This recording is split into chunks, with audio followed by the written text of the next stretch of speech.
think casual sex is almost always more risky for women than it's worth it. Why? Because one... The things you're saying, you know that they're unpopular, but you're saying them anyway. Yeah. Why? Parents are really worried about their daughters and also their sons and really, really want them to know this stuff. Louise Perry, journalist, author, and podcast host. She is renowned for her views on topics such as sexual politics and the impact of modern feminist movements. We have a culture that prioritizes male preferences for casual sex. And you're saying it harms both men and women. I think in different ways. So, for example, a lot of young women kind of go along with it, even if they don't want that, that causes a lot of misery. Because women in particular tend to get emotionally bonded from sex more than men do. Do we know that? Yeah. But there are also other problems that we should talk about. So...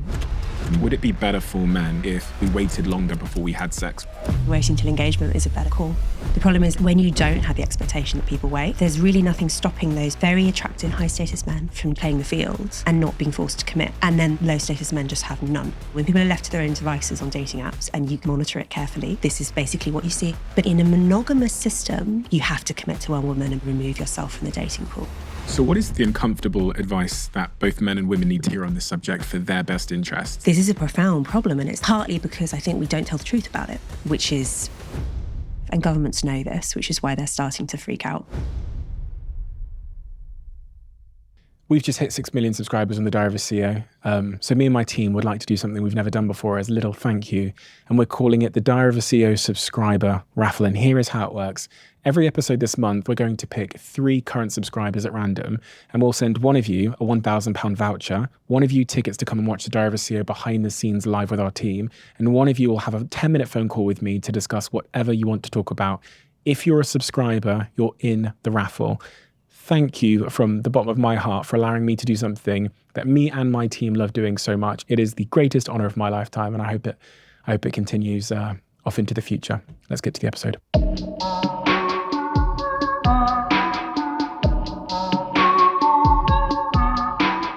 Louise, in this season of your life, what is your objective? And why is that your objective? Well, as is kind of obvious, I'm in the having baby season of my life. It's a really interesting experience living the exact sort of social phenomena that I so often write and talk about, which is basically the role of women in participating in public life and the inherent ways in which the fact that women bear children comes into conflict with that. Which is very much the subject of my first book, this question of like, if you can artificially suspend that, if the pill arrives in the 1960s and suddenly women can go from being constantly, I don't want to say at risk of pregnancy, because that's not the right word, like pregnancy is a good thing, but constantly having to negotiate the possibility of pregnancy, and then suddenly a new technology comes along, first time in the history of the world, which pretty much cuts that out. What does that do to women's public role, the social experience of being a woman? And my argument is it's had so much more of a profound effect than we tend to acknowledge. Because the fact that it's women who bear children is so socially important in terms of our ability to work, our economic vulnerabilities, our ability to participate in politics, all of this. And the pill is just this like enormous game changer where suddenly it's a choice. And I'm in the season of my life where I've chosen it. For anybody that is not watching on video, Louise is 6 months pregnant, so that's the reference. With my second baby. What is it that you think society at large disagrees with you on as it relates to these issues? I think that most people, I think that the kind of dominant narrative is that this has been an unambiguously good thing and there's been no trade-offs. And I think that there is ambiguity and that there have been trade-offs. That's basically the disagreement. And I think there are pretty much trade-offs with everything, not least a massively, massively consequential new technology like the pill. Do you think the net impact of the pill is positive or negative? I suppose it depends on which area of your life you're talking about. So I think that one of the things that the pill and other reliable contraception, one of the ways in which it's magical and really good is that it allows people to plan their families. It allows women to have spaces between births, which are healthy. It's really, like, in a lot of cases, it's really bad for you to be constantly pregnant, right? It has a really, really deleterious effect on the body. So on that front, fantastic. And on a personal level, fantastic. The trade-offs are normally in other areas of life, like we have massively falling birth rates and there are political and economic problems arising from that. That's not just downstream of the pill, but the pill is a really big part of that story. Sexual culture has changed so much. And I think that causes a lot of misery, particularly for younger women who are younger than me. Sexual culture has changed in what regard? In that I think that it is shifted towards, and you be careful here, because what I don't want to say is that the sexual revolution has been fabulous for men in general. I think that a lot of men have not done well by it. But I think in general that the really big winners from the sexual revolution have been a small subset of men. So what I write about in the book is the Hugh Hefners of the world, right? Hugh Hefner, who founded Playboy magazine. Massive sexual appetites and are attractive and can basically have as many women as they want, don't have to get married to them because Christianity has faded away, don't have to worry about unwanted pregnancies because of a pill, they've had a ball. And I think that what we've seen in the culture is more of a sort of the center of gravity has moved more towards their preferences. And some women are okay with that. Some women genuinely enjoy the sort of being the playgirl, right? But most don't. I think that there is some important average differences between men and women psychologically, not least, that's not just what I think, like the data is, I think, unimpeachable on this. And not least when it comes to sexuality and a culture that prioritizes male preferences when it comes to sexuality is going to be more costly to women. So who are you, Louise? And what experiences in your life and what sort of upbringing has informed the way that you see the world?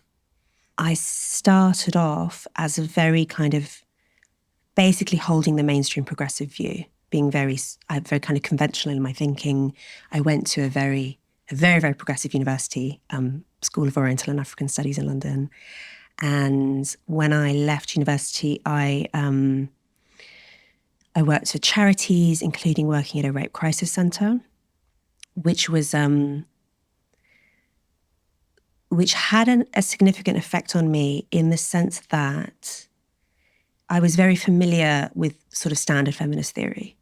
Standard feminist theory says men and women are basically the same. There aren't any real important differences between us, either physical or psychological, apart from, the baby's bit, whatever, who cares? And that sexual violence, rape, is not about sexual desire, it's about power. It's a power play thing. It's all sort of understood in political terms. And then I actually went to work with victims and I noticed things. I sort of couldn't help but notice things about what they'd been through that made me think, I don't think that's true. Like, that the modal victim of sexual violence is 15. It's really young, right? Really young.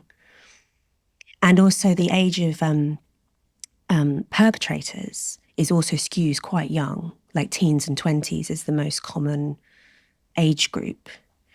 And one of the things I noticed, or couldn't help but notice, is that perpetrators, basically the peak age of perpetration for men, young men, is the same as testosterone peak. Oh, really? Yeah, it's the same curve. It's also the same curve you see in other kinds of violent crime. There's basically just testosterone rises a lot in your mid-teens and then drops in your 30s. And it's basically during that period that, there's a massive upside to this as well. Like, testosterone is also the drug of the hormone of being adventurous and risk-taking, and like there's a lot of upsides to having that sort of youthful male energy. The downside is things like rape. And ditto, the peak age of female victimization is also peak fertility. So what's your conclusion from that? That it's not about power, it's about biology. Or it's not just, if you look at, say, sexual harassment in the workplace, it's rare for like junior men to sexually harass senior women, right? Yeah. So there clearly is an element of people are sort of making decisions based on social power structures and so on. But I know when it comes down to it, this is a biological phenomenon. It's also not unique to humans. Other animals, other primates are also sexually aggressive, basically for the same reasons. So sort of what we're dealing with is an eternal problem. Like how do we channel male aggression in the right directions? How do we protect young women during these vulnerable years? This is a profound problem, and it's a problem that every society faces. And I don't think that we deal with it as well as we could. Partly because I think we don't tell the truth about it. And not least feminists don't tell the truth about it. Because if you say, there are no physical differences between men and women, male and female sexuality is basically the same, women having as much freedom, sexual freedom as possible is obviously the best possible thing, I think what you end up doing by telling these untruths, frankly, people say these things with the best will in the world, but what you end up doing is actually putting young women at risk. Young women who don't know the truth, because how could they, 15-year-old girls, and I say this as someone who used to be a 15-year-old girl and has also spoken to lots of 15-year-old girls who've really learnt this the hard way. They don't know these realities about, the fact that like men have double the upper body strength that women do on average, which means they can punch twice as hard as women can on average. Things like that. I think we should be more honest with these young women. Then that was my motivation for writing the book. And also why I ended up, partly as a consequence of working in rape crisis, ended up moving politically and becoming more skeptical of a lot of sort of dominant political ideas. So if we think the understanding of the physical and psychological differences between men and women are central to understanding how we should respond and behave and the advice that we should give to men and women, we should probably talk about what those differences are. You mentioned physical differences between men and women, so strength being one of them. Yeah. Are there any other physical differences that are really pertinent to this subject? So strength sports are the biggest gap between men and women. Yeah. Sort of sprinting cardio, like short distance, there's also a big gap. And it's funny when you look at the numbers of like the fastest man in the world, the fastest woman in the world, they're not that different. But if women did not have their own reserved sporting categories, there would be no women in elite sport.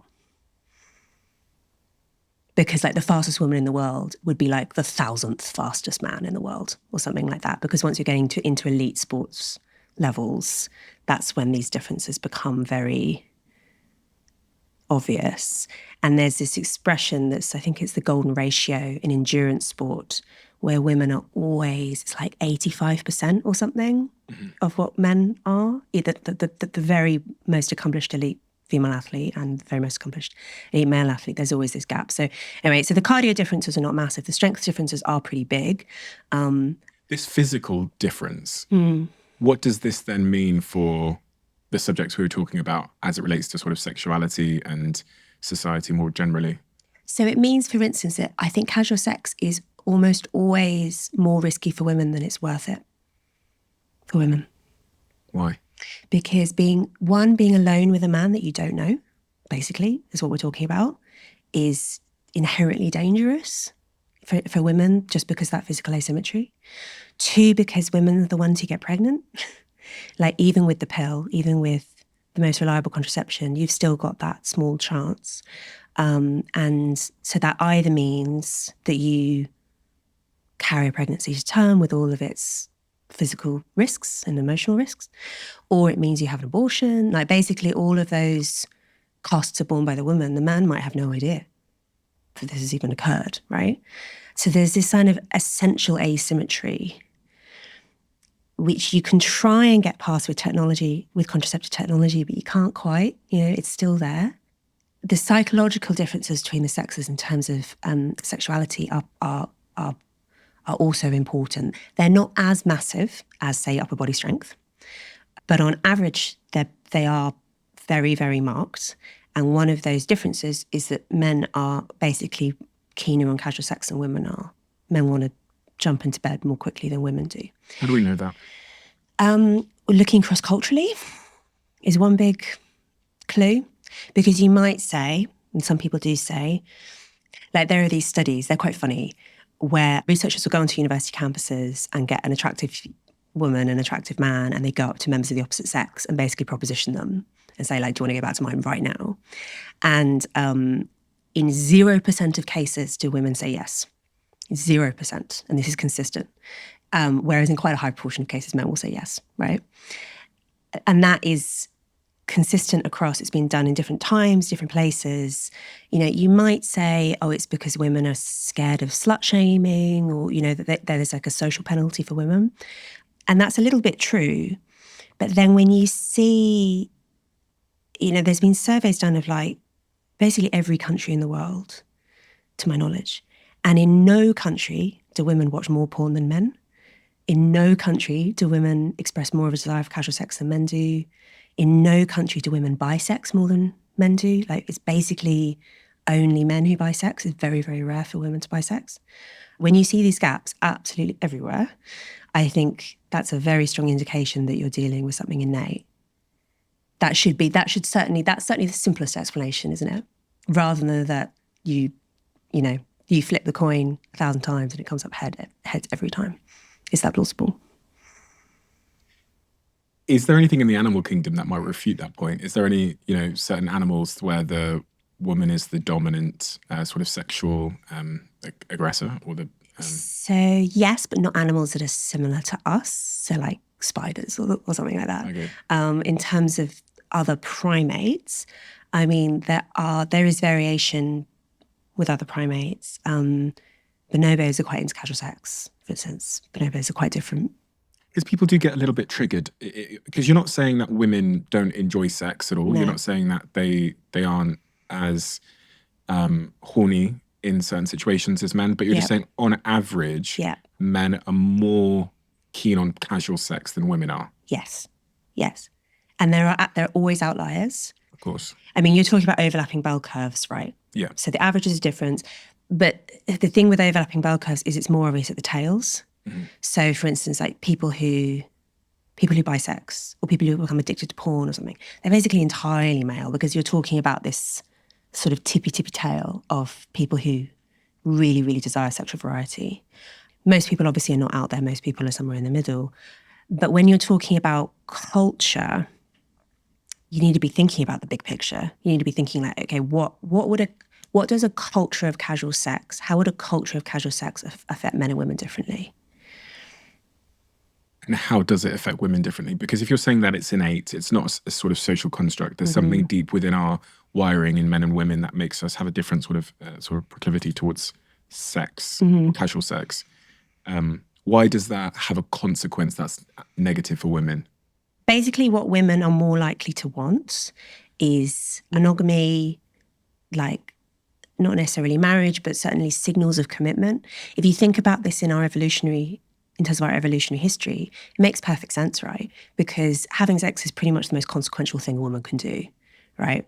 Because if you get pregnant, you've got 9 months of pregnancy, which is risky in itself, childbirth, which is very risky in the ancestral environment, less so now, fortunately. And then you've got maybe 15 years or something of having to look after a child until it's capable of being economically self-sufficient. That's an enormous thing to happen in your life. Whereas, and it also means that women can only really reproduce once a year, absolute max, right? Whereas men, in theory, can reproduce thousands of times a year and can have basically no involvement in raising the children, take basically no risks whatsoever. So if you look at it in those terms, of course women would be pickier. Of course they would. And that is indeed what we see. But I think that the reason that young women express so much unhappiness at the moment with the sexual culture is that a lot of young women kind of go along with it. I know this is kind of surprising to men, right? And I've spoken to men about this who find this completely bemusing. They're like, if you don't want to have sex, don't have sex. It's fine. Like, what's the big problem? Like, women are so lucky because they can't step out onto the street without being propositioned. They can have, they have so much choice. Like, you girls are so lucky. What are you complaining about? And I think it's this problem that two problems. One is that both sexes are not necessarily very good at understanding what the other sex actually want. And that's partly comes from the fact that I don't think we're honest enough about sex differences. So like men think that the fact that women can get casual sex at any time of any day is amazing. And women are like, but I don't want that. That's like horrible. I don't want to shag some random man on the street, right? So there's that gap in there's that empathy gap. And similarly, I think women have an empathy gap. Like they probably don't realize how many men basically don't have access to any kind of sexual relationships and feel incredibly resentful and frustrated about that. They don't realize how scary it is for men to approach a woman, things like that. So there's like a mutual sort of incomprehension. And I think the other thing is men find it very hard to imagine doing what a lot of young women do, which is basically going along with sex that they don't really want to have because they want to be polite and because they don't want to scare off a man who maybe they do fancy, and because they don't want to be uncool and because they don't want to be weird and they don't want to be a prude. One of the features of teenage girl psychology, and maybe this is into the 20s as well, but particularly teenage girls, is teenage girls are so concerned about what's normal. Whenever you have contagious mental illnesses, which like historically are quite common, so something like the Salem witch trials, apparently girls are now getting Tourette's from TikTok because it's like a viral thing on TikTok. Hysteria in the 19th century, anorexia. Like, there's a lot of examples of these, right, where mental illnesses, which are seen to be socially contagious, people catch it from each other, you end up with this mimetic effect. They always start with teenage girls, always. Sometimes they spread to other groups, but teenage girls are always like the first, And I think it's because teenage girls, probably for self-protective reasons, there must be some adaptive reason here, are very, very socially sensitive. They're very constantly aware of their social position, what other people are doing, what's cool, what's not cool, obsessed, which is also translates to things like fashion and slang. Slang, ditto. A lot of slang starts with teenage girls because they're this very mimetic group, right? Mm-hmm. And that's fine, like that's not necessarily a bad thing, but it does sometimes have bad effects. And one of them is, for instance, the idea that being a prude is incredibly cringe has taken hold really, really effectively among this group of girls. And so, I'll talk to girls or read or listen to girls saying like, I went along with the most like degrading, upsetting, whatever, sexual things because I don't know why, because I wanted him to think I was cool, because I didn't, and I think that's something that a lot of people find difficult to empathize with, and will say, and some men do say, in criticism of my position, like, why don't these girls just sort of get a grip? When you say that there's young girls and women going along with it, yeah, are you talking about both the type and the frequency of sex, or are you just talking about the casual sex and then the different ways people have sex, like BDSM and choking and these kinds of things? Yeah, so all of the above. Okay. I mean, I think particularly it's the BDSM is a bit of a complicated one. We'll get to that then. Yeah, we can get onto that. One, but... in terms of the casual sex thing, so like having sex on a first date, okay, kind of thing, historically very, very, very rare. Like such a weird cultural convention, right? And you think that happened because? Well, because the pill, number one. Yeah. Because it means that you can do it without pregnancy being high risk. And I think it's all ends up being downstream of that it then changes. Like it basically used to be, you can actually read accounts of women who were in their 20s, say, at the time when the pill came along, and they'll say, it used to be the case that you go out on a date and the expectation is we will not be having sex, right? That was the agreed upon thing. Not to say it never happened, obviously it did, but that was the default. And then you might have sex on engagement or when you get married or maybe when you're going steady, that expression you hear in like old high school films. But that was a way down the track, right? And then the pill comes along and you read women saying like it suddenly completely changed things. It suddenly was like the default was not, we're not having sex. The default was we might. And so suddenly it became a negotiation and it became there's this evolutionary psychologist, David Buss, who specializes in human sexuality. And he writes about this sort of eternal power play, basically, where women would like to wait longer before they have sex and men would like to have sex sooner. And there's always this sort of volleying back and forth, like who's going to win, basically, right? And the pill massively shifts it in the have sex sooner direction. And so, yeah, you say women who, it used to be the assumption I would not have sex after a date. And now I'm having to this is so often what actually is happening in Me Too kind of cases. I mean, obviously Me Too cases, there's a lot of range. You've got straightforward, really criminal behavior, like Harvey Weinstein or whatever. But you also quite often what's going on is it's so much more subtle than that. It's like the Aziz Ansari case. Do you remember that? Quite an interesting case because he, in terms of the response, so Aziz Ansari, famous actor, comedian, he goes on a date with this woman who's a fan and it's all going well. And then they go back to his and he wants her to have sex and she doesn't want to, basically. But he's like a famous man who she likes, like she might want to in the future. She doesn't want to offend him. She doesn't want to mess it up. And so there's this subtle kind of tussle and they end up doing some sexual stuff or whatever. She goes home, she feels terrible. She subsequently says to him, you took advantage, basically, by text. He says sorry. And then later she sort of spills the beans in a magazine article. And that kind of thing is basically an invention of the sexual revolution, that kind of conflict where there's that degree of ambiguity. It wasn't that unreasonable for him to think that sex would happen. It wasn't that unreasonable. The problem that she found herself in is that she had to try and as politely as possible say no without, that's a really difficult social game, isn't it? Particularly when everyone's drunk, right? And she ended up, I guess, they both messed up to some degree. He didn't read her social cues. She didn't communicate clearly.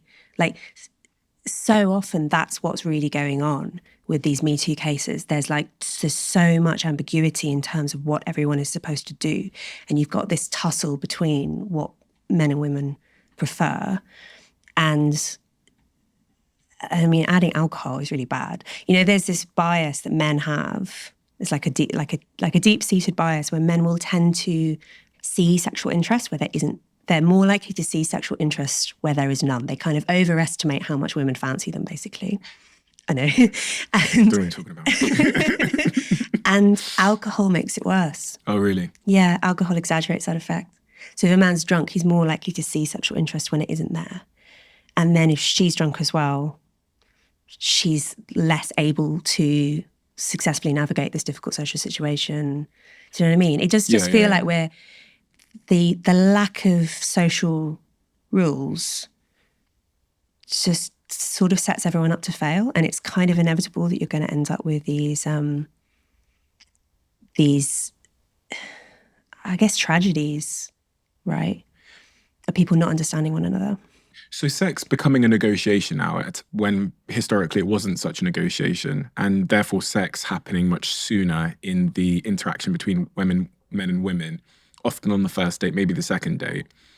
You're kind of alluding to it there, but I just want to get clarity on, you're saying it harms both men and women in the long term.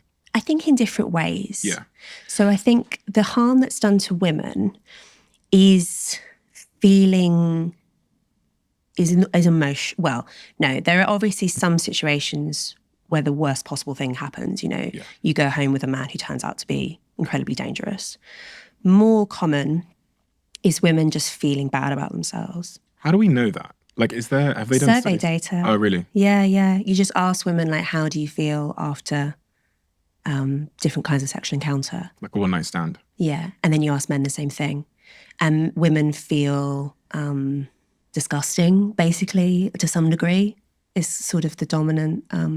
I included this quiz in my book, right, for men and women, like basically for people who had casual sex of some kind or another, right, who participated in this culture.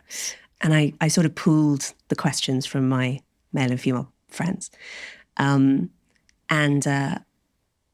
one of the questions for women was, have you ever had a consensual sexual experience which now makes, thinking about it in retrospect, makes you feel like kind of physically uncomfortable, that gives you a disgust response? And so many women say yes to that. And one of the reasons for that is that women have a much lower disgust threshold than men do. So like women feel disgust more easily than men do, in response to all sorts of things, but including in response to not non-consensual, but unwanted sex. You see, like the kind of subtle distinction, like legal, but not really desired sex. Women are more likely to find that just makes them feel disgusted. Because? Well, probably because of this evolutionary thing, right, where like having sex with a man who you don't want to get pregnant by is a bad decision. And a big risk. Yeah. So you talk about in the book about how icks are more prevalent amongst women, essentially. Yeah, the ick. Yeah, it's a really interesting expression, isn't it? Mm. It's the women use it to mean when they're like, they like a man and then suddenly something switches and they get the ick and all of a sudden they're like, oh no. Yeah, I've got a friend who I shan't name, who met this really great guy on a dating app. And I was looking at who, because she was asking me for some advice on her dating profile or whatever, and not that I could give anyone advice because I've basically never been on any dating app, but she showed me this photo of this guy, and this guy was like really good looking. He looked like he played rugby or something. He was just like, I was like, what a great guy. And she was like, no, he's got boxes on the wardrobe behind him. Oh. She was like, he's got like cardboard boxes on the wardrobe behind him. She was like, oh, I was like, this guy is like, he's like perfect. He's like an action figure. But because he had cardboard boxes on the wardrobe behind him in the profile picture, she was like, oh. Interesting. Bizarre. I thought, is that a cultural thing or is that innate? Because there's no guy that I know that would look at a profile of a stunning woman and go, oh, she's got cardboard boxes on the. Although do you think for a woman they were like deciding whether to marry? Do you know what I mean? Because men do tend to have sort of there are kind of two tracks. Like there's the woman I'd have sex with and there's the woman I'd marry. And they're different. They're different categories. Mm-hmm. And maybe I don't know about cardboard boxes necessarily, but maybe what it's showing is you're like messy, disorganized, not very grown up. Yeah. Or maybe you don't have, maybe you're living at someone else's house maybe. And maybe you're on the move. Don't have much money. Yeah. I guess she's looking for cues of like being a really long-term good bet. Which goes back to your evolutionary principle. Exactly. Yeah, that's a sensible thing to be doing, really. I think icks should be listened to, generally. Do you think? Like I think our bodies often know. I think our bodies are often sensitive to like little cues that we might miss consciously. So you think women should listen to their icks? Yeah. But some of them are getting a little. The one that always makes me laugh is if a man on a date, the date goes really, really well, and then at the end of the date, he pulls out his wallet to pay, and he has a Velcro wallet. Right. Is that an ick for you? I'm not sure if it would be a personal ick. Okay. But I guess maybe we should respect it as an idiosyncratic ick. I don't know. I think in general, this goes for men as well. I think this goes for people. I think it's you ever read The Gift of Fear, the Gavin de Becker book? A really great book. It was published like 30 years ago or something. I think Oprah made it quite a big deal. And it's by I think he used to be a bodyguard. He's like a personal security expert. And he tells all these stories. It's mostly about women, and maybe this applies to men too, where women basically ended up getting attacked by men who they did actually have bad vibes about in some way, but they ignored those and it cost them, right? And his argument is that fear is a gift and that you should listen to your instincts because often, again, highly, very evolved to be very, very attuned to these instincts, right? There's a reason why we are descended from people who listen to their instincts in this regard. And often your unconscious will spot things that your conscious brain hasn't spotted. And maybe you'll be worried about being impolite or being weird or whatever, So I can't remember all of the stories, but I remember there's one of a woman who a man offered to help her carry her shopping up to her flat. And he was really insistent about it. And she was like, okay. So she let him. And then as soon as he was in the flat, he shut the door and attacked her. And she was lucky to survive. She said later that it was weird. It didn't feel like he was just being nice. She got bad vibes from him. She got the ick, whatever. There was something like going on. But her conscious brain said, he's just being nice. And so she ignored her instincts and she let him into her flat. Like that's the sort of example where actually I think that our unconscious brains are actually very wise about a lot of these things. Women's more than men's in that regard? Interesting question. I would guess probably yes, because particularly in relation to the sexual violence threat, right, which women carry and men don't as much. I mean, men certainly don't carry it from women. If men get sexually assaulted, it will be by other men, almost always. Again, really interestingly, if you show women, I think this is true for women, but not for men, as far as I know. If you show women a map of their local area and ask them to say which streets they would not want to walk down alone late at night, and they highlight those streets, they map on perfectly to actual rates of crime. And these women know nothing about this. They're not familiar with like local police statistics or whatever. It's just vibes. They just feel unsafe in these areas. Those vibes are actually really accurate, surprisingly so. And I guess because, it's this evolved thing that, to put it really bluntly, rape is a very bad outcome for women evolutionarily, right? It's something you really want to avoid. And so we have these inbuilt systems. Fatal, right? Well, sometimes, but it's also just like there are several costs. There's the carrying the rapist baby and all the downsides of that, right? There's the risk of being ostracized by your community. Maybe your husband casts you out. There are so many downsides, even aside from the physical threat. We've evolved some very good systems to try and protect ourselves against that. I also think that to some extent, the 15-year-old girls, they do have these instincts. So they have some degree of inbuilt protective instincts, but they do also lack life experience, which is, I think, why we have or ought to have social conventions that also protect them. Do you know what's interesting? This is called the Diary of a CEO podcast, and although we've strayed quite far from business, and people tell me that all the time, my lens, because I run businesses when I'm not doing this, is always to think about how a lot of this applies to business. And as you were talking about, the way that I heard it is that women have a different sort of radar, sort of than men, and are able to spot different things than men.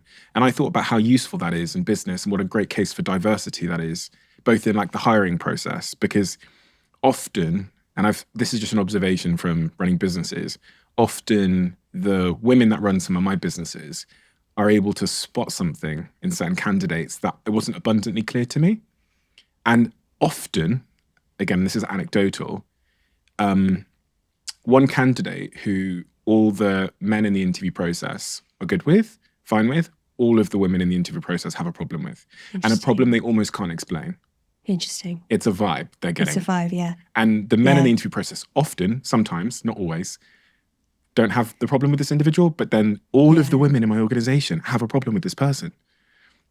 And so over time, I've learned that maybe I don't have the radar, and maybe, maybe I need to listen to both sides to make an informed decision. And it's plausible when you think about evolution that men and women have a different sort of sixth sense in that regard. I see it in my partner. Obviously, I can't give an anecdotal example because of my partner, but it's like she's operating on a different frequency oftentimes to me. And that's kind of what makes the relationship work.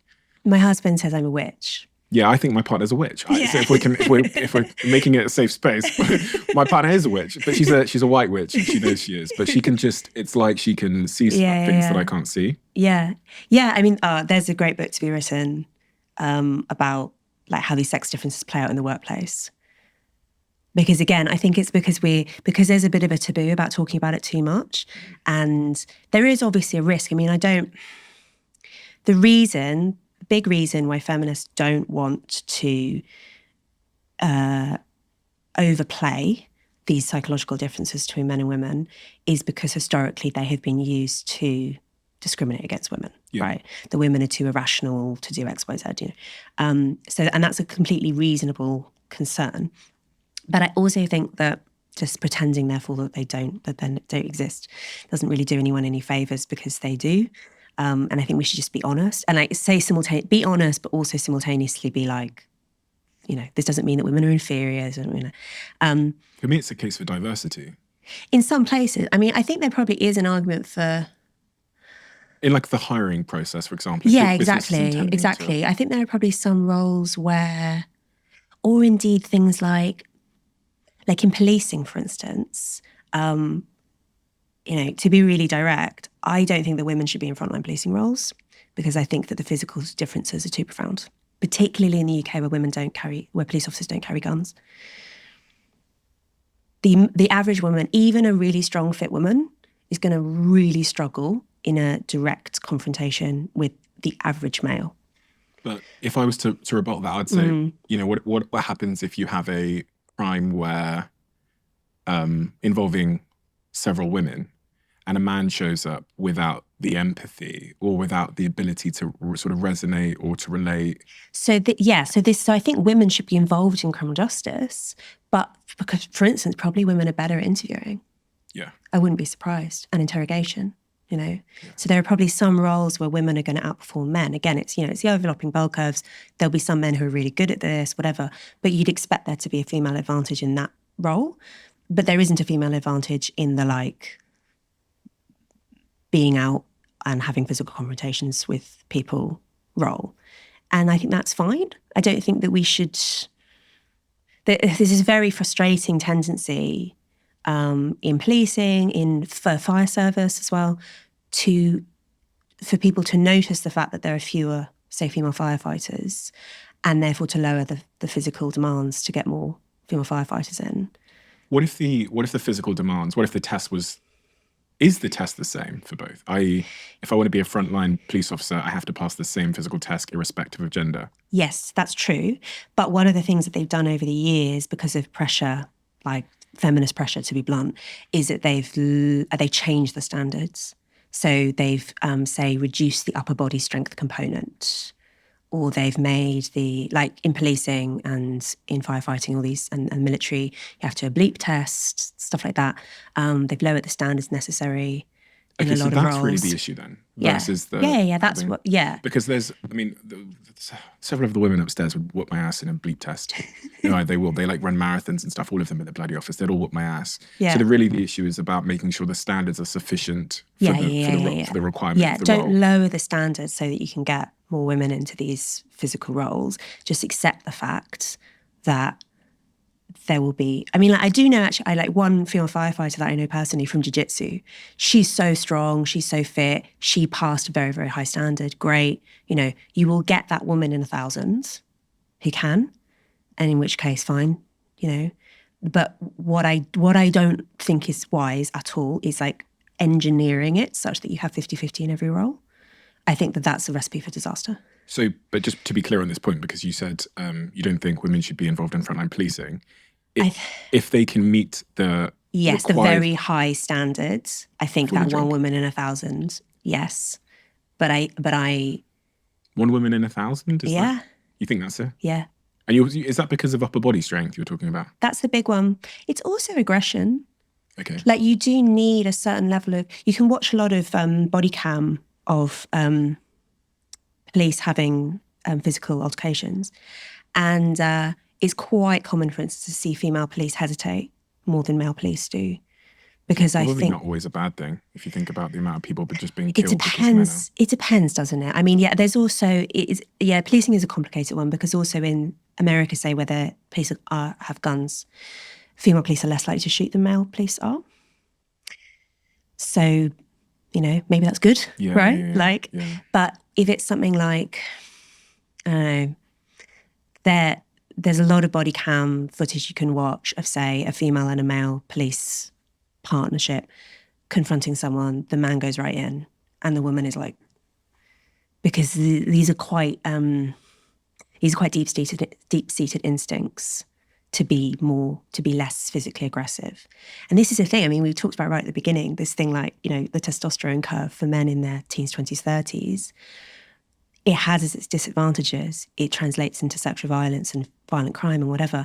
But there are also obviously situations where you need that, where actually having physical courage is so important if you're running into a burning building or whatever, So it's this like eternal problem that societies have to try and solve. Like, we have this youthful male energy and we want to put it to the best possible purposes, and we don't want it put to dangerous purposes. Like, how do we do that? It's so complicated because I understand, and I understand that there's physical differences, but policing is so complicated because you're policing both men and women.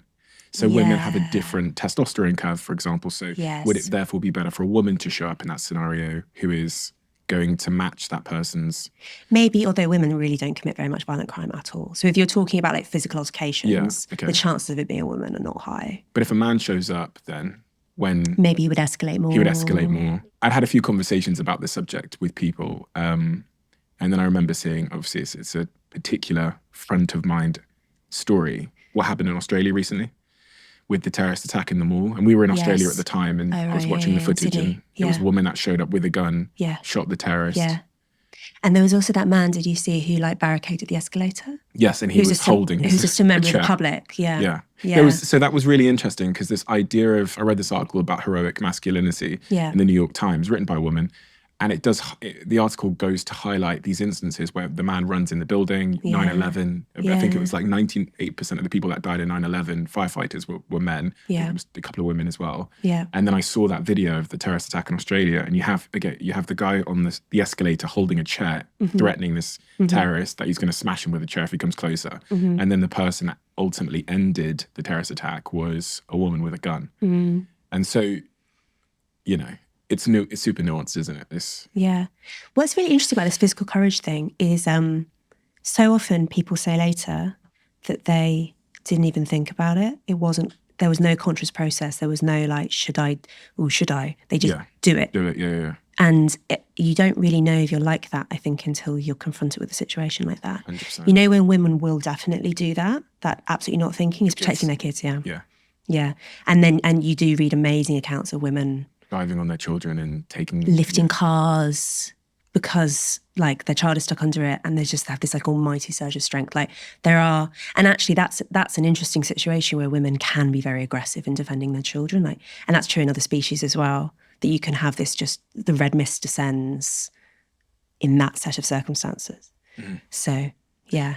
Something we're talking about icks, and I just wanted to cover it off because there's kind of two sides to this ick argument. There's this, I've got this radar which is useful and it's protecting me.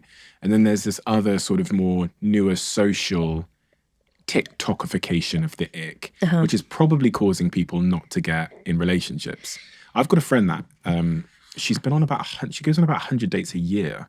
And she's like, I think she's actually starting a dating podcast because she's that unsuccessful at dating. And in my head, I go, I think this might be part of like a broader social issue, that the reason we're not coming together, we're having less sex, all these things, is in part because of these icks. We think everything is a problem because social media told us it was. Yes. And I think it's probably true going back to this mimetic thing, right? There are probably some social status signs which are very mimetic. Like one of the things that some women will do, for instance, is they'll like say, I will only date a man over 6 foot. And just set that cut off. And you can be very objective about that on the app because they say how tall they are. I mean, I'm sure everyone's exaggerating, but like they say how tall they are. And it's a really silly thing to do actually, because you're cutting off like, I don't know, 80% of men, more, depending on the group of men. You're just cutting them out. And actually, if you were to meet this person in real life, the fact that they were 5'9", you wouldn't even notice, probably. So sometimes I think that modern technology can encourage a level of pickiness, which is actually really counterproductive. And probably actually, and again, it's like, I think so much of mutual sexual attraction is about about pheromones, about vibe, about being in person. Mm-hmm. And dating apps don't capture that at all. So I'm sure that definitely works against, there are 100% women who are way too picky. Definitely. We talked a second ago about how the introduction of the pill and how that caused negotiation in this first sort of encounter impacts women. We didn't cover how it impacts men downstream. Yeah. Would it be better for men if there were, we waited longer before we had sex with a woman? In your book, you talk about waiting 3 months, but then you whispered something to me, which I'll let you say just in case you don't want to say it. I think probably actually waiting till engagement is a better call. So you think we should wait until we are engaged with someone before we have sex? Yeah. You bite your lip when you say that. You look I'm nervous. saying that because there are trade-offs and I acknowledge them. And also it's more difficult to do that in a culture where that's weird. Yeah. Because what you end up doing is cutting out anyone who for whom that's too weird, right? Like you basically cut out a big chunk of your possible matches by insisting on that. Unless, say, you're very religious, in which case everyone in your religious community is going to have the same expectation. But for most people, that's going to be quite a weird thing to demand, which is why I said 3 months in the book, because it seemed like more reasonable and more achievable.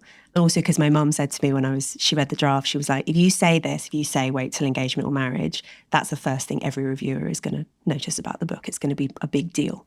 So it will be, you'll get more of a hearing, if you're more reasonable. The thing is, we're a really weird culture in this regard. Like basically every other culture, there is obviously variation, my first degree was in anthropology. And one of the things about anthropology, which is so powerful and interesting when you're interested in contemporary social issues, is that there are a lot of differences between cultures. Of course there are, and that's what's interesting for anthropologists. But there are also a lot of similarities. And actually there have been various efforts over the years to compose lists of human universals, which you find in absolutely every culture. It's called the anthropologist's veto. If you find a culture that doesn't have this, then you can kind of strike it off the universals list. But the universals list is pretty long, and it includes things like every culture has religion in some fashion.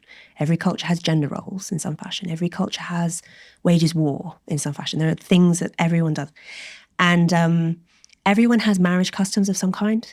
They can look different from ours. I mean, the most common way in which cultures differ from our culture, or at least our culture up until recently, is permitting polygamous marriage. So about 80% of cultures permit polygamous marriage. Only permitting monogamous marriage is more unusual. I think we're drifting back towards permitting polygamous marriage through polyamory, but we can get onto that. The thing is, I just think the thinking that went for sort of radicals of the 1960s, what happened in the 1960s, it was the pill and other tech as well.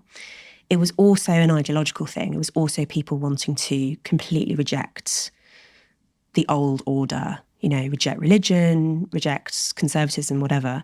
And what a lot of people said at the time was, why are we needlessly restricting people? Why are we, limiting people's freedom in a way that makes them miserable? We just got to throw this out the window, right?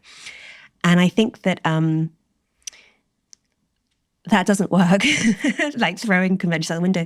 That's not how humans work. We have a tendency to construct in one way or another rules around these things. And human reproduction is like the most important. It's a very, very complex and delicate thing, right? That you have to get right. It's like this enormous coordination problem. You've got to find the right person. You've got to find them at the right time. You've got to like ensure commitment from them. And of course, there's this whole game about how like men might want to have sex with more people. A woman wants to tie a man down. Like it's a really complicated game. And what society's come up with is ways of regulating it. Ways of regulating heterosexuality, basically, right? Which means restricting women's freedom. It does. That's what feminists have always noted. It also means restricting men's freedom. It says there are certain things that men can't do. And we had such a system, we had you can't have sex outside of marriage has to be monogamous, all these rules that you have to ask the bride's father's permission, all this stuff. We had it all, right? And we basically threw out the window. I mean, it lingers a bit, but we have very low. I mean, in London, right, now half of children will reach the age of 15 without their biological father in the home. There's very, very high figures compared with, say, 100 years ago. Very, very high figures. So we've seen basically the dissolution of that old order. And there are upsides to that, there are. But there are big downsides too. And I think every culture has marriage customs of some kind, apart from ours, sort of. Like, what makes us think that we alone among peoples can just have a free-for-all, can just, style it out, people do whatever they feel like. Do you know what I mean? I think that what anthropology tells us is that actually we need structure, we need conventions and constraints and templates, and those will sometimes feel restrictive, and there will sometimes be people for whom they don't work very well. But I think the idea we can just do without them is not true. I mean, going back to the polyamory thing, if you look at dating app data, sometimes people exaggerate this effect a little bit, right? But there is a tendency for basically very attractive men, high status men, the Hugh Hefners, right, to do really well on dating apps, to get a lot of attention from a lot of women, and then for the bottom chunk of men in terms of attractiveness to get none, to just get no matches whatsoever. And this is a tendency, it's called hypergamy, female hypergamy, that women will tend to want to marry up socially. So they'll want to marry a man who is richer than them, better educated than them, more successful than them, etc. This is basically what you see when people are left to their own devices on dating apps, and you can monitor it carefully. That is basically what people do. And the problem you end up with is that when you don't have a system of monogamous marriage and you don't have the expectation that people wait, there's really nothing stopping those men from just having loads of girlfriends, maybe having them at the same time, like having little harems, right? Not calling them that, but basically playing the field and not being forced to commit because like no one expects them to really. And it's like good fun for those men. It's frustrating for the women because they're having relationships with these men in the hope that it will turn into commitment, and then it never does. And so they end up feeling really bitter, right? And it's also frustrating for the less attractive men who are getting no attention whatsoever and who read me or listen to me saying the sexual revolution was good for men. And it's like, it wasn't good for me. It's like, I know. There's like an inbuilt inequality. Sorry to interrupt, but hasn't there always been an inbuilt inequality in the male experience? Well, this is what's interesting about the monogamy-polygamy system, right? In a monogamous system, to some extent that's prevented because these high-status men, unless you're like a king, unless you're Henry VIII, okay, you can't have multiple women on the go. You have to commit to one woman and basically remove yourself from the dating pool, right? And so it isn't possible for the really attractive men to sort of amass a lot of women. And so I've heard it described as sexual socialism, monogamous marriage, because it does sort of encourage like a equalizing effect. One each. Yeah. Whereas in a polygamous system, obviously that's completely permissible. And, in extreme circumstances, you'll have high status men having, 100 women or something like that in historical examples. And then low status men just have none.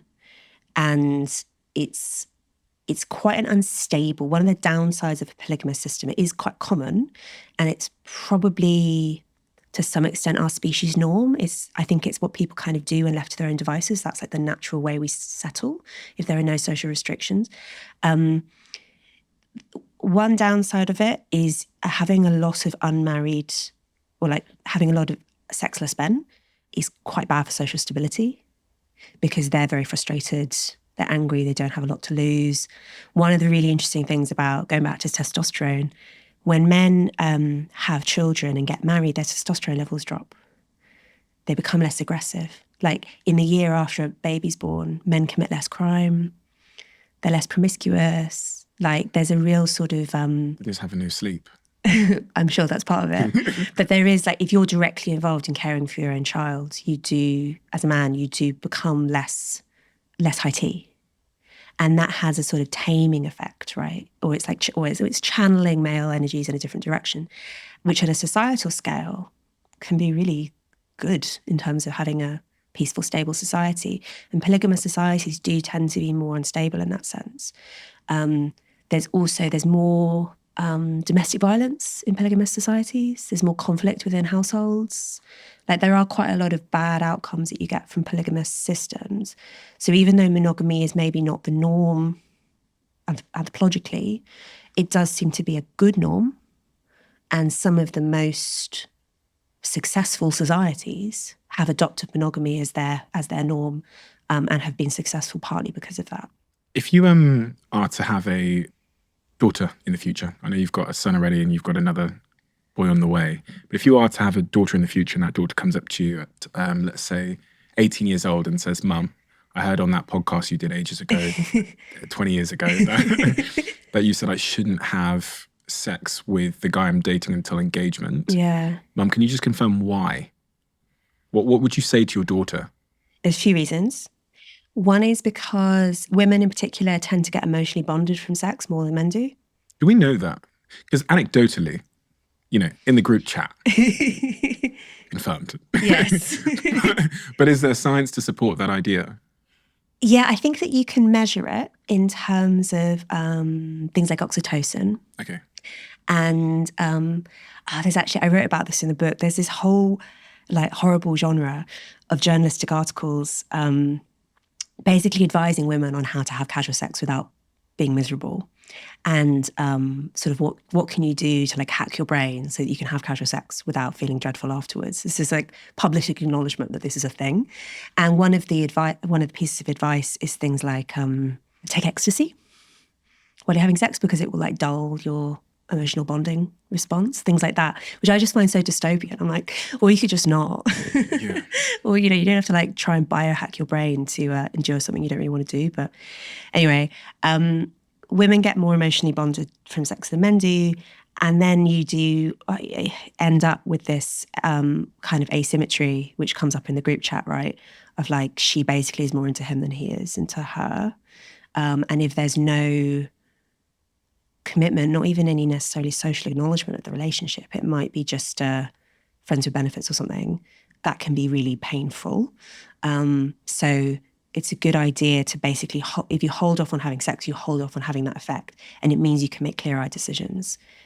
If you see red flags, you're more likely to respond to them properly if you're not like befuddled by oxytocin, basically. The other thing is it's just a really, really good demonstration of commitment. If you always risk getting pregnant. You always do, even if you're on modern contraception. There's always that risk. And do you want a man who is going to ditch you if that happens, basically? Like how can you find some guarantee that he's not going to do that? A diamond ring is a pretty good one, don't you think? There are other ways you could demonstrate it, but that's a really good one, and it's a kind of tried and tested one. It's pretty crazy how significant the shift in attitudes towards casual sex have changed. I was reading some research earlier that said 67% of Gen Z think it's justifiable to have casual sex compared to 12% of the pre-war generation. Yeah. And, when you talk about the diamond ring being a good way to get commitment. Yeah. But I had a divorce lawyer on the podcast the other day, and he said to me that 56% of marriages fail, and that, One thing that skews that, though, is that people who have multiple marriages are more likely to get divorced. yes, he did say, I think 86% of people that get married again Yeah, after that. yeah. So there's some, but yes, I mean, the principle is true. So do you think marriage as a system or a technology is good? Or do you just think it's, because in the book it sounds like you think it's just the best available option? Yeah, because, okay, so the key reason I think that marriage is good, specifically for women, right? It's good for men too, but the particular reason why it's good for women and why I think that feminist arguments against it are flawed is that the nature of carrying children is that you have a period of some period of time where you cannot participate in the labour market, right? Where you're too pregnant, you've got a newborn, whatever. I mean, when I had my first baby, I calculated that in the first weeks and months of his life, I was spending 40 hours a week just breastfeeding, right? So you basically, mothers and babies aren't really individuals, right? In the sense that they're not completely autonomous. My friend Mary Harrington, who's also an author, she said that she realized this for the first time when she had her daughter, and her baby was crying to be fed in the middle of the night. And she realized that in a sort of, if you looked at their relationship in an individualist way, you were like, okay, you've got one human being who wants to be fed and another human being who can provide the feeding. But they're autonomous agents. They can just make their own decisions or whatever. She's like, no. I can't just decide, now I'm going to ignore it. I'm going to go back to bed. Like every cell in your body is saying, I must go feed my baby. It completely changes you physically, psychologically. It's like complete transformative experience because your biological goal becomes keep this baby alive. And the baby is completely dependent on you. There's this child psychotherapist, Donald Winnicott, said there's no such thing as a baby, there's only a baby and someone, right? Babies can't survive on their own. And normally that someone is the mother. And when it comes to things like breastfeeding, it has to be, really. I mean, we now have formula and so on, so we can it's that old thing of using technology to take the edge off some of these social realities, but it's still basically the case that mums and babies are tied together like this emotionally, biologically. And during those times in your life, you need another adult, at least one other adult, who's going to do the, getting food, paying rent, doing all this basic stuff to support you. And who that adult is something that people have experimented with, right? Like attempts at communal child rearing, say, or, what to some extent you can do is depend on the state, right? Depend on the welfare state, depend on, state-provided childcare services, things like that. That all of those solutions kind of work, but come with significant downsides. The only solution, I think the best solution that we've come up with historically is for the father of the child to play that role, basically. And then on this subject of marriage, just to really interrogate this further, because I feel like I'm in two minds about it. Mm-hmm. A, because of the stats show that 56%, end in marriage of divorce, and you've kind of rebutted that because of the remarriage rate. But then even the amount of people that seem to be in unhappy marriages seems to be pretty significant. This is part of what the divorce lawyer said to me. He said, you could say 56% of marriages fail, but if you defined failure as one or two people in that marriage being unhappy, the number is significantly higher. And I know a lot of people, again, it's anecdotal, so it's not worth much, but a lot of people that are married, who I would define as being really just kind of, the divorce part is so uncomfortable and painful that they've just decided to stay together. Mm-hmm. Which is not always in the interest of the kids, because if that home becomes toxic in any regard, the trauma is passed down sufficiently to the kids. Yeah, okay. I take all of that. Yeah.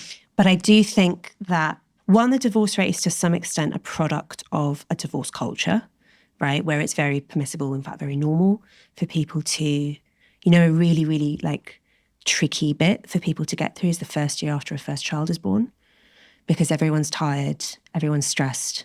There are money pressures, et cetera, et cetera. No sex. Yeah. There are lots of reasons why that's a difficult time, and it's quite common for people to, whether or not they're married, but for people to break up during that period and then to regret it, because actually it's a temporary period of your life.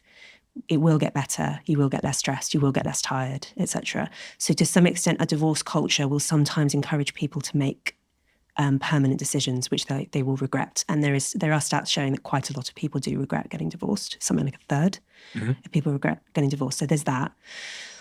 The other thing is that there is a lot of, it's true, yes, that the people who have multiple marriages are more likely to get, some people can be kind of serial offenders in this regard, right, with divorce. It's also, there's a massive skew with class and education. So only about 10% of graduates who get married will get divorced. Interesting. Yeah. And it is interesting, isn't it? And it does suggest that to some extent marriage is becoming a luxury good. And there's this phenomenon, right, where a lot of people who are from those kind of elite graduate classes will, they'll talk the 1960s but walk the 1950s. So they'll proclaim all the stuff about freedom and individual choice and whatever, but actually they live pretty conventional lives. They tend to get married. They tend to stay married. They tend to have 2.5 children, etc., and be very conservative in their own choices, even if they don't necessarily promote those choices. So that, there's that. And actually, I think it's probably because people know that there are massive benefits to their children from staying together. There are, of course, some instances, particularly with abuse, when it's better for the children if the parents break up. That's absolutely true. But I think when you're talking about kind of vague unhappiness, dissatisfaction, like we've outgrown each other, like that level of unhappy marriage, I think it's much better for the children to stay together. And one big reason for that is because the presence of step-parents, on average, isn't good news for children. How do you know that? There's this thing called the Cinderella effect in evolutionary psychology, where children who have a step-parent in the home are 100 times more at risk of child abuse than children who don't have a step-parent in the home. 100 times. I know. And obviously, you have to be careful. I'm obviously not saying that all step-parents are abusive by any means. We're just talking about risk. Yeah. But it does go up by a lot. And when this was discovered, it was taken as proof of the fact that parents having a genetic investment in their children is one of the, children are very trying, okay? Yeah. They wake you up, they have tantrums, whatever. If you have a genetic investment in them, it carries you through those moments. You're like, I love you, I want the best for you. You can sort of get over it.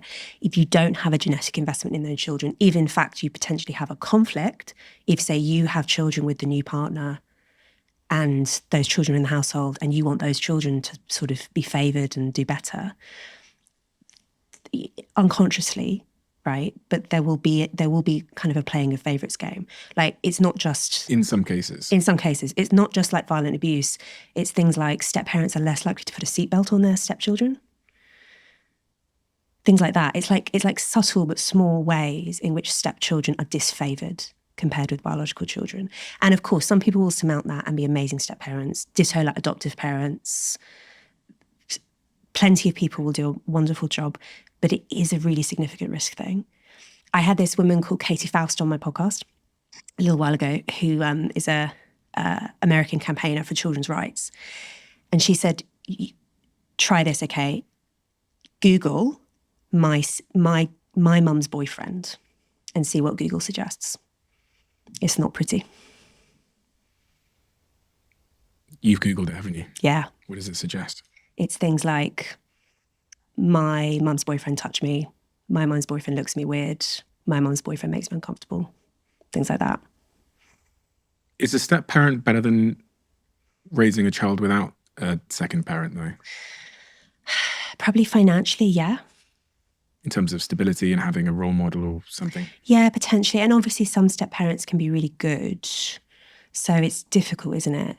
But I think the thing that people should know, I think the reason why it's good to know about the Cinderella effect is that it's quite easy as an adult to kid yourself and to be like, I'm not very happy with my partner, my husband, my wife.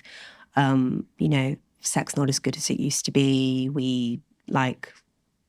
He doesn't understand me, like that kind of level of dissatisfaction. If only I was with someone else, everything would be so much better. I asked that in part because I was just thinking as you were saying it about adoption and the implications. Is it an adopted child being with a family better than being... I think definitely, You know what I'm yeah. saying? But I I mean, assume this so. is one of the reasons why adoption agencies are so careful and screen so thoroughly, and like the criteria to be an adoptive parent are really, really stringent. It's because they know that there is this issue. I mean, particularly because also children who are being adopted are more likely to have their own issues and like to be more difficult in some ways. So I think there's a recognition that this is a more difficult setup, it's a more risky setup, and so you have to be careful. The things you're saying, you know that they're unpopular, Yes. especially in 2024. Yeah. But you're saying them anyway. Yeah. Why? Because I think it's true. Do you care about the consequence of people being annoyed about it? Yeah, although you know what? Since this book was published 2 years ago, I have had, and I really did feel a little bit when I was writing it, like, oh no, have I just completely like ruined my life? Am I going to just constantly face like, am I going to get constant grief for this? Is it going to be a complete disaster? And actually, I would say that like 95% of the responses have been incredibly positive. And I get emails and messages all the time from people saying, thank you, I've been thinking this whole time.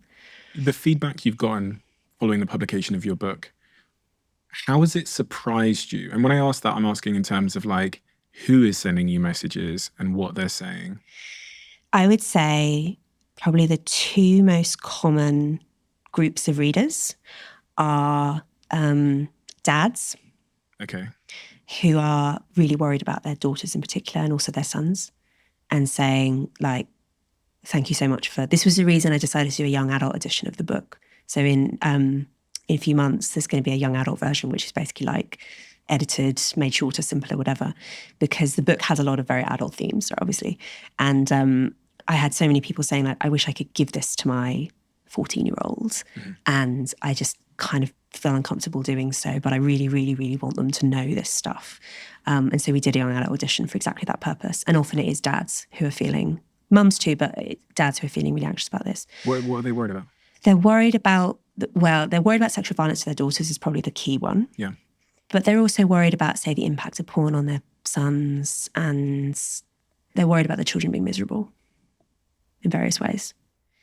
The other group of readers I hear from are women who have lived this and who have had this exact process of thinking I can have sex like a man, thinking I can like completely imitate the masculine template, and that's good for me, and have had this deep sense of cognitive dissonance, which they've only belatedly realised was needless. Like they didn't have to actually put themselves through what they did, but they felt what they did. You know, they had this process of conforming to something that was bad for them. I hear from a lot of those women. And you know, in many cases, like I have had 2 women email me recently to say that they are having a baby because of me. It's amazing. It's so cool. Just because they had this, because the anti-mother messaging can be so strong and feel so empowering. Yeah. And this feeling that, this painful feeling that actually that there's something much higher status about the masculine template, that there's something lesser, there's something worse about doing the feminine thing, you know, being the mother, I think is very baked in and is actually very anti-woman, I think, you know, to say that being just a mum, there's something wrong with that it would be better to have, say, a corporate job, that it would be better to live like a man. I think that when we say things like that, what we're basically saying is that what women do is worse, that there's something worse about women. Something like actually very deeply sexist about that in a way that I don't like at all. So a lot of what I try to do in my writing and podcast and everything is actually elevate some of the feminine stuff, which is needlessly marginalized. You know, being a mother, it's okay to want to be monogamous. It's okay to want to have children. It's okay to care more about your children than your career. None of those things are bad. It's okay to care more about your career than having children? Yes. You said that a little bit more reluctantly. No, it is. That is okay. I think that it is more common right now in our current cultural moment for women to be pushed towards the masculine role when it doesn't suit them than the other way around. I think historically it has been the other way around, right? The women who wanted to do the masculine thing and were really intelligent, ambitious and whatever were suppressed and were basically confined to the home, right? That definitely happened historically. I think we've kind of flipped though, actually. And now it's more common for women to be told that being just a mum is worse. At a societal level, there's been a big decline in birth rates, which is quite interesting. Are you concerned about the decline in birth rates? I mean, I think it is definitely going to cause significant political and economic problems. To read some stats, by 2050, over 3/4 of countries won't have high enough fertility rates to keep their population size growing over time. The global fertility, or to keep it stable over time, the global fertility rate has decreased from 4.84 live births per women in 1950 to 2.2 in 2021, and is expected to drop to 1.5 by 2100. And the last one I'll read is Japan's population was 124.3 million, down 595,000 people from 2022. And the falling rate equals out to almost 100 people an hour are being lost from their population. Countries are taking drastic measures to get their birth rates back up. South Korea, for example, is considering giving families about £60,000 in cash for each newborn baby that they have. So yeah, there's a societal, social impact, economic impact on the declining birth rates. And I've heard you say previously that you think it's one of the biggest evolutionary challenges we're facing. I think we're going through an evolutionary bottleneck. So we're going through a period where, it's partly the pill, people, it's one of those issues that sort of attracts just so stories. People will often be quite confident about, oh, it's this, you know, oh, it's feminism, oh, it's capitalism, whatever. I think that the single factor that actually best explains why you're seeing such massive drops in fertility across not just Europe and America, but Northeast Asia, as you were saying, and also actually lots of, like, the Middle East has quite low birth rates. Indian subcontinent has quite low birth rates. Basically, the only place in the world that still has high birth rates is sub-Saharan Africa. So this is basically a global phenomenon. The single factor which best explains it is affluence. You cross a certain threshold in terms of GDP per capita and fertility falls a lot. And it's not that high a threshold. It's like $10,000, something like that. So the richer you get, the less kids you have. Yeah. I know, it's funny, isn't it? Because it seems completely counterintuitive. Yeah. Because often people will say, in an expensive city like London, people will say, I can't afford to have kids. And they're sort of right. I mean, it is true that it's harder to afford, it's harder than it was 50 years ago, say, to afford a family home and to live on a single income. So at the kind of micro level, that's true, and that probably does disincentivize people from having children. Or certainly, I mean, often what people mean is I can't afford to have children at the standard that I would like in terms of the size of my house and, you know, all of this. Having a nanny or whatever. Yeah, I mean, we're all descended from people who had 10 kids in a 2-bedroom hut, you know, like, so our ancestors have all had children in much more difficult circumstances than we have. And I think that it's a really interesting mystery. Why does affluence make people less inclined to have children? One factor probably is, it's a bit morbid, but mortality salience. When people, this seems to be why there are post-war baby booms. It's not actually because all the soldiers come home and they're really horny, right? It's because war reminds people of death. Mm-hmm. And actually people have this tendency to respond to death by wanting to create new life. And you can test this in the lab. Like if you remind people of death and then ask them how many children they want to have more. I know it's crazy, isn't it? But it may be that there's something about having very peaceful and comfortable ways of life in affluent societies that actually discourages people from reproducing, which it does seem counterintuitive, doesn't it? But that's probably quite likely. I mean, what's probably going to happen, therefore, is that people who really want to have kids will be selected for. Because historically, Mother Nature didn't really care how broody you were. She just cared how horny you were, right? Because if you had sex, then children were a likely result. Whereas now with reliable contraception, that's a lot less true. So probably right now, I mean, we're going to see really massive drops in population. In somewhere like South Korea, they have the lowest birth rates in the world. I think it's like 0.7 or something. So that's 0.7 babies per couple or person? Per woman is how it's calculated. Okay, fine. So in order to have replacement, you'd need 2.1 in a culture of low child mortality. Okay. And that means that in South Korea, they're probably going to lose about 95% of their population in the next century. What is going on in South Korea? Why is no one having It's a really good question. It's a really good question. They seem to just have like all the problems that we have, but more. Okay. It's like hyper version of all the Western issues with dating and with like, they're also very urbanized and like they're like hyper modern in a lot of ways. And given that modernity seems to lead to low fertility, they're like further along that track than we are.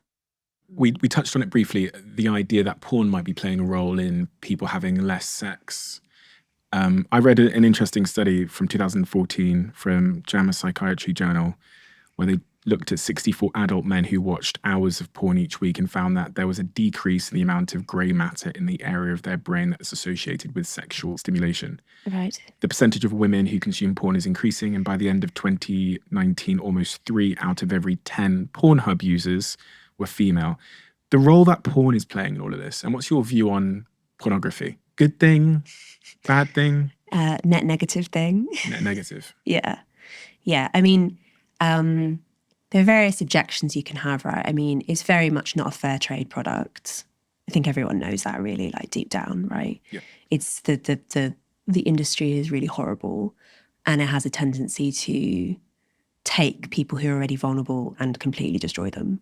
Very high suicide rates among porn performers, very high drug dependency rates, things like that.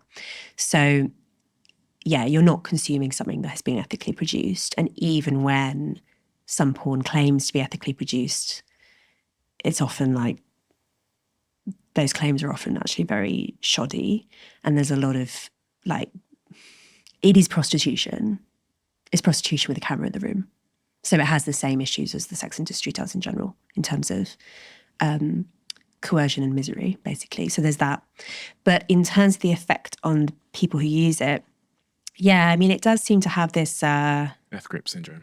Death grip syndrome. So death grip syndrome, to be delicate about it, is basically when a man masturbates so much that it like decreases his sensitivity and it makes it hard for him to then have proper sex. How do they know this? Is that it's like a colloquial expression. Okay, they've not done like science on it. No, I think it probably emerged on Reddit or something, Okay, right? fine. And anecdotally, if you stop using porn, death grip syndrome tends to alleviate. So like, you're familiar with NoFap? Which is like a movement to not masturbate or watch Yeah, porn. yeah. And there's various, and I don't know if there's been proper studies, but there's anecdotal evidence that stopping using porn reduces erectile dysfunction and improves sexual health in various ways, right? I think there's also, so I coined this term cultural death grip syndrome, where I think you end up with when sexual stimuli are so ever present and it's so easy to access like anything you can imagine at the click of a button with the phone in your pocket. There's this hyperabundance of sexual stimuli. I think it affects people psychologically, and I think it actually reduces people's drive to form relationships because it's like sex loses the mystique. 100%. Yeah. 100%. I'm thinking about a lot of scenarios in my own life where I was many, many years ago when I was single, I was set to go on a date with somebody, but then I might have masturbated and my desire to go on the date just evaporates. Yeah. And I know a lot of people can relate. So if you're pretending you're somewhat different, you're bullshitting. But no, but I mean, me and my friends always used to talk about it, that you could be like making plans with somebody and then you masturbate, and your desire as a man can often just like that. Yeah. In a way that I don't think a lot of people understand. I think it's also going back to this premarital sex thing as well. I think it also applies to other areas of life. We call it post-nut clarity. That was the name I was looking for. Yeah. If you live in a society where you can't have sex unless you're married, or you can't have like sex legitimately, you might be able to have sex with a prostitute or something, but basically your sexual options are massively restricted until you get married. And in order to get married, you have to have a job, you have to like not commit crime, you have to have a house, you have to do all these grown-up things. You are going to be so motivated to do those things. It's so motivating. And I think one of the problems that does come with allowing premarital sex and allowing porn and basically like not inducing any kind of drive in young men is that they are less motivated to do those things. They're like, why would I work harder? Why would I prioritize any of these things when I've got Pornhub? Or soon enough, sex robots, right? It kind of kills that natural, drive. It kills that natural motivating force, which is very, very compelling for young men. Do you think reproduction is at the very heart of male motivation? Well, I mean, yeah. Sex is. Yeah. For most men, outliers, yada, yada. So if we solve for that problem using technology, then one would then deduce from that we conclude from that we then will take away human male motivation to like climb and build and be strong and, I think so. earn and...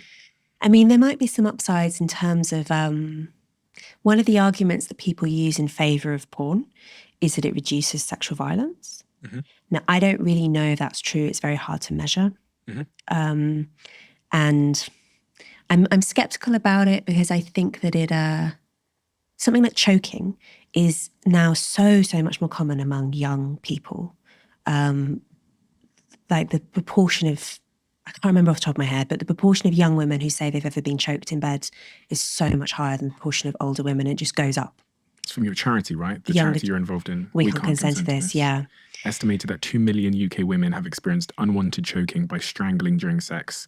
3.5 million experiencing these, and also slapping and spitting and gagging. Right. That was unwanted. And this has all been very normalised by porn. So I think that the most likely explanation for why this is more of a phenomenon among younger generations is because of porn, is because it's become sort of part of the normal sexual script through porn. A 10-fold increase in rough sex between 1996 and 2016. Right.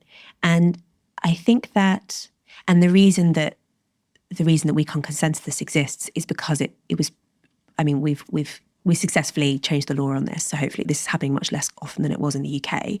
But it is a global phenomenon as well, where men will kill their girlfriends or their wives and claim that she died as a result of consensual rough sex, when actually we think it's much, much more likely that she died as a result of domestic violence and deliberate murder. Sentence. Yeah. Okay. Or get convicted of manslaughter instead of murder and things like that. So this is, that's like that's like the extreme end of this phenomenon. The other end of this phenomenon is more like just the sexual script becoming more violent and becoming more aggressive. And a lot of young women in particular having like absolutely terrifying to be choked out of nowhere by some man you actually don't know very well, right? That's a really distressing experience. There are also, what people always say to this is there are also women who ask for it. And there are also women who like choking. I think what's going on there is partly the mimetic thing. It's partly like, this is cool and this is what everyone's doing, so I want to do it too. So that's part of it. I think to some extent, one difference between male and female sexuality is that women like to be dominated more than men do. And that's not necessarily a bad thing, as long as it's done in like a safe way and in a trusting relationship. It is a problem though when that's translated into like seeking out risky sex acts with someone who you basically don't know. I think men know that porn is letting them down. Yeah. I say men, I know that there's a significant proportion of women that watch porn as well, but I have come to learn from doing this podcast and having conversations about dating apps and pornography And when I look at the comment section, men are very angry, it seems, or at least the men that are in my YouTube comments that are on YouTube, at dating apps. And they're very, very angry and think the industry of porn, again, this is the subset of people in my comments, they hate it. They think it's evil. They think it's disgusting. And I actually looked at Google search data before our conversation today to see what people are searching. And one of the most frequently searched terms as it relates to the subject of porn on a tool we use to analyze Google search data was, how do I stop watching porn? Yeah. And it almost seems like you think, that was one of the most frequently searched terms that people are going to Google and saying, how do I stop this? Yeah. There's a certain lack of control and a certain It's really addictive. insidious, yeah. Yeah, it's really, really addictive. So should we ban it? If you were Prime Minister of the UK, would you ban porn? You could press a button now, ban it. Yeah. There we go. Because I don't think, the only downside of banning it is basically it's sort of like during COVID when people were banned from doing things which everyone was doing, right? Banned from socializing, banned from seeing their families. And people, in a lot of cases, kept doing it and just broke the law. And I think that had a sort of destructive effect on attitudes towards the law. This also was one of the reasoning, this is one piece of reasoning behind legalizing gambling back in the mid-20th century, that there was statistics showing that like an enormous number of people were gambling. Yeah. And so it just seemed ridiculous to ban something that everyone was doing. So that's one argument against banning porn, that like people would keep doing it. It would be quite hard really with the internet, like realistically. And so it would sort of undermine faith in the legal system in general. And I take that seriously. But I don't think it makes anyone's life better. Sex workers would have a big rebuttal to you there and say, it's a much better career for me than working some horrible job in some... There might be factories. a small number of women for whom that's really true. But in general, I think, and this applies to other areas of the sex industry, not just porn, the people you tend to hear from are the people who are doing best by it. And you also tend to hear from them at the point in their lives when they're in the middle of it and they are either haven't yet suffered the costs of it or are kind of have a self-protective narrative that they're telling themselves. And I've spoken to a lot of women who've been in the sex industry, including on my podcast, who will talk about this exact feeling of like, when you're in it, you just need to get through the day. And telling yourself, I'm empowered and this is okay and I'm in charge of this and whatever, is a way of getting through the day. It's quite common for them to compare it to being in an abusive relationship. When you're in it, like, I love him, it's fine, and then it's only afterwards, after you've left the relationship and the emotional connection is gone, that you can realise how bad it was for you. And there are some quite high-profile examples of this, like Jenna Jameson. She was one of the most famous porn stars in the world in the 90s. She's now a campaigner against the porn industry because she says it's so exploitative. It causes so much psychological harm and physical harm. I mean, just things like STDs and injuries during... You're 18 times more likely to be murdered if you're a female porn star, according to a study by Stuart Cunningham et al. 2018. Yeah, and that danger is even more acute in other areas of the sex industry. There might be some people who really don't suffer those psychological effects and who find a way of doing it in the sort of safest possible way, and it's okay for them. I've spoken to those people. I trust that they exist, but I think they're very unrepresentative. And to say that we should basically design the law around those exceptions rather than around what would be better for the people who are suffering most, I think is wrong-headed. I mean, in terms of the sex industry in general, I would favour what the law as it is in places like Ireland and Sweden and France and quite a lot of other countries, where basically buying sex is against the law, but selling sex isn't against the law, which I know seems kind of counterintuitive, but basically you say that the punters are criminalised. I'm talking about like on-street sex work and brothels and stuff. Yeah. The punters are criminalised, but the prostituted women are not. So they don't have anything to fear from the police. And they can get support from social services and they can get help with addiction and they can get, all the various issues that are so much more likely to They're so much more likely to confront. But the punters are disincentivized because it's all fueled by demand, right? If there weren't men who wanted to buy sex, if there weren't men watching porn, and women too, if there weren't people watching porn, the industry would collapse. Like, it all depends on demand. This young generation are going to grow up with pornography on their phones since birth. Yeah. You know what I mean? Like your kids are going to be able to access pornography, sometimes accidentally if you scroll Twitter. I know, it's terrifying. From the minute while their brains are forming. Yeah. And that's the first real generation that have had pornography from birth. Yeah. Yeah, it's really bad. I mean, this is why it's why I worry about smartphones. I mean, there are other reasons, there are other problems with smartphones, like in terms of things like bullying through social media, whatever, but the porn one is really bad. It's very addictive. It really damages your real world relationships. It affects your sexual tastes as well. Like, you're more likely to, it's not like porn invents these things. Like, there's something like the choking phenomenon. It hasn't like invented it out of thin air. It's feeding on an existing dynamic where women tend to want to be dominated and men tend to want to dominate. But it exaggerates it, and it turns neural pathways in your brain into motorways, because you're constantly reinforcing this positive response to the stimulus with orgasm, which is like you're training your brain, basically. And that point of choking, the other thing that pornography does is it kind of resets your expectations of people's bodies and how people should look. Not just how they should perform in bed, etc., and the way sex should be, but how they should look. And obviously there's been this huge rise in plastic surgery driven by social media, but also probably by pornography and expectations of how the body should look. Yeah.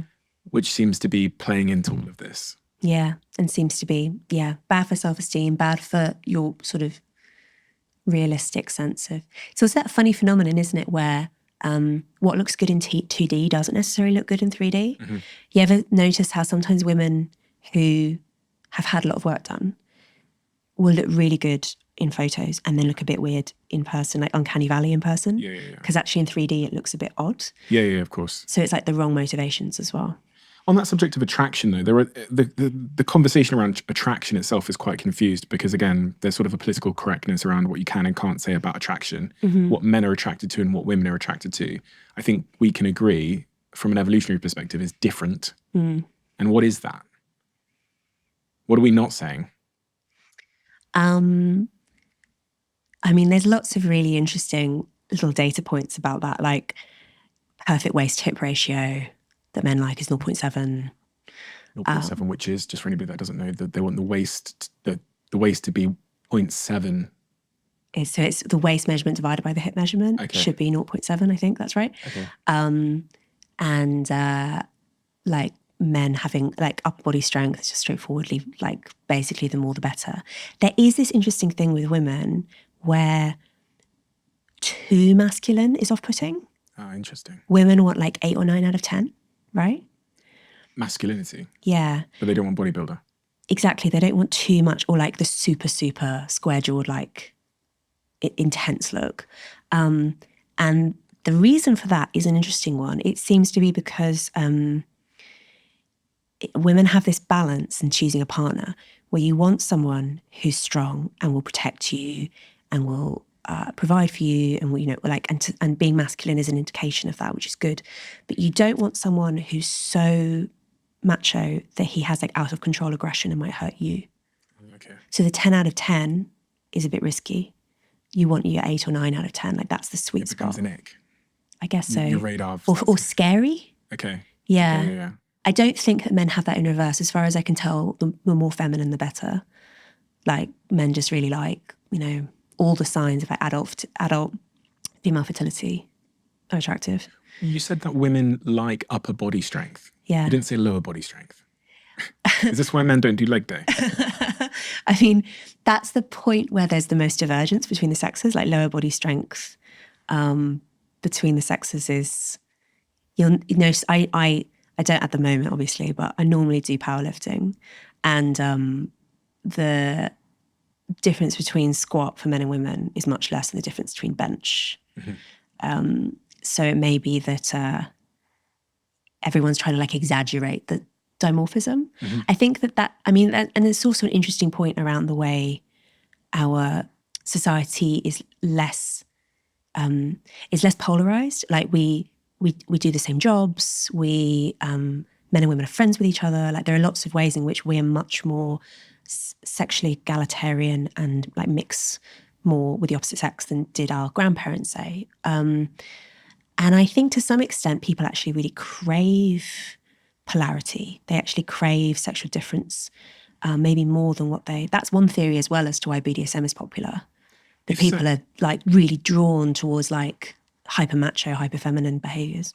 If sex is hierarchical in the sense that if I'm a high status, strong male, I'm going to attract more mates, isn't it sort of innate then that there's always going to be this group of men at the bottom of that spectrum who are sexless? Yeah. And that are struggling? Because there is a lot of men that are really, really struggling at the moment, and the suicidality amongst that group of men is shocking. The incel community, the purposelessness, the addiction, the gambling addiction is really almost exclusive amongst men. Yeah. In that regard. Yeah, maybe Mother Nature's a misandrist as well. Like I think it's one of the reasons why talking about things like attractiveness is not very, I don't know if politically correct is quite the right word, but is a bit like awkward and painful, because it is quite hard not to just say, look, there kind of is a hierarchy. Like there is an extent to which some people are more attractive than others. And lookism actually is like a massive form of social inequality that no one ever talks about. Lookism. So people who are better looking basically do better in every way. People are nicer to them. They do better in their careers. There was this study of tipping during COVID, because during COVID, people working in restaurants, they had to wear masks. And so to some extent, it hid people's faces. And normally, better looking waiters get more tips and waitresses. And then during COVID, that was to some extent equalised. I know, it's kind of horrible. I know, but it's like, and that's why I think we don't really talk about it. I mean, people clearly know this because they work so hard to be good looking. Think of the size of the beauty industry and like gym culture and whatever. Like people are desperate to be better looking. So we kind of know this is important, but it seems a bit, I don't know, a bit horrible to talk about it. Mother Nature is unfair. Yeah.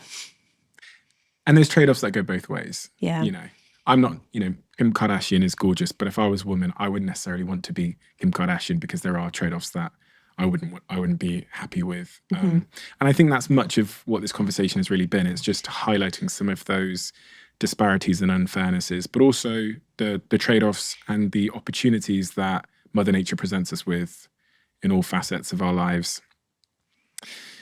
And these are difficult conversations for all of the reasons you described. They're difficult, they're painful, but I think it's better to know. I think it's better to know. I think that you can make an informed choice if you know. Right? I agree. Yeah. A lot of people don't want to know. And you learn that as a podcaster. Yeah. You learn that there's a lot of things that some people, it's fingers in the ear. It causes too much dissonance and pain and uncomfort to look in the mirror at the nature of the way that the world is or is going to be. So some people would rather avoid it. And you know what? Fine. Yeah. They're coping. Yeah. Hope is very powerful. We're all trying to find ways to cope. Thing. Like we all are, you know. Yeah. So I have empathy for that. Thank you so much. Thank you so much for being willing to have the uncomfortable conversation and willing to say the uncomfortable thing out loud, because a lot of people aren't willing to say that. And, I think that's how progress happens. I think ideas that are opposing sometimes need to collide for us to make progress. And I think your book is very much a case of that. If anybody hasn't read it, I think it's one of the most important books on the subject. It's called The Case Against the Sexual Revolution, A New Guide to Sex in the 21st Century. Highly, highly recommend it. Everyone that I know that's read it has absolutely raved about it and passed it around, so I'm sure you will do too. So I'll link it below in the description so you guys can all read the book. I have a closing tradition on this podcast where the last guest leaves a question for the next guest, not knowing who they're leaving it for. And the question that's been left for you is... what a question. When was the last time you lied to yourself? This morning. I think we do it constantly. Yeah. I mean, on the cope thing, like I think actually too much truth is probably a little bit too much to bear, right? Yeah, all at once. Yeah. We we have to lie to get through life, I think. Yeah. Little white lies that help us cope with the day, which is kind of related to what we were just saying. Yeah. Thank you so much. Thank really, you. really appreciate it. And congratulations on the small boy on the way. And Thank you. everything goes well. And I'll see you again soon in the future, I'm sure, to continue this conversation. So thank you, Louise. Thank you so much.